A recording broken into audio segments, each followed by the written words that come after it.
కొన్నిసార్లు దేవుని ప్రసన్నత మన మీద ఎందుకు రావట్లేదు, ఆయన ఎందుకు మనం చూడలేకపోతున్నాం, దర్శన భాగ్యం ఎందుకు కలగట్లేదు, ఆయన మహిమను మనం ఎందుకు అనుభవించలేకపోతున్నాం అంటే మన డైరెక్షన్ ఆయన వైపు లేదు, మన దృష్టి ఆయన వైపు లేదు, మన యొక్క ఉద్దేశాలు ఆయన వైపు కేంద్రీకృతం చేయలేదు. మనం టీవీ స్టేషన్ వైపు యాంటీనా ఉండకపోతే ఎలాగైతే టీవీ పనిచేయదో, ప్రభువు వైపు మన దృష్టి నిలపకపోతే, మన జీవితాలు ఆయన వైపు త్రిప్పుకోకపోతే, ఆయన చిత్తానికి మన జీవితాలు కనెక్ట్ చేయకపోతే, అలైన్మెంట్ అనేది కరెక్ట్గా ఉండకపోతే మన జీవితాల్లో భయంకర పరిస్థితులు వస్తూ ఉంటాయి.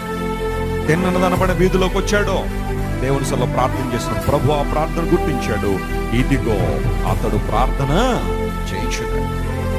పౌలులో ప్రార్థన అనుభవం రక్షించబడగానే ప్రారంభించబడింది. దేవుని చిత్తాన్ని గుర్తించి ప్రార్థన చేయడం ప్రారంభించాడు. ప్రభువా, వాట్ మస్ట్ ఐ డూ, నేనేం చేయమంటావు?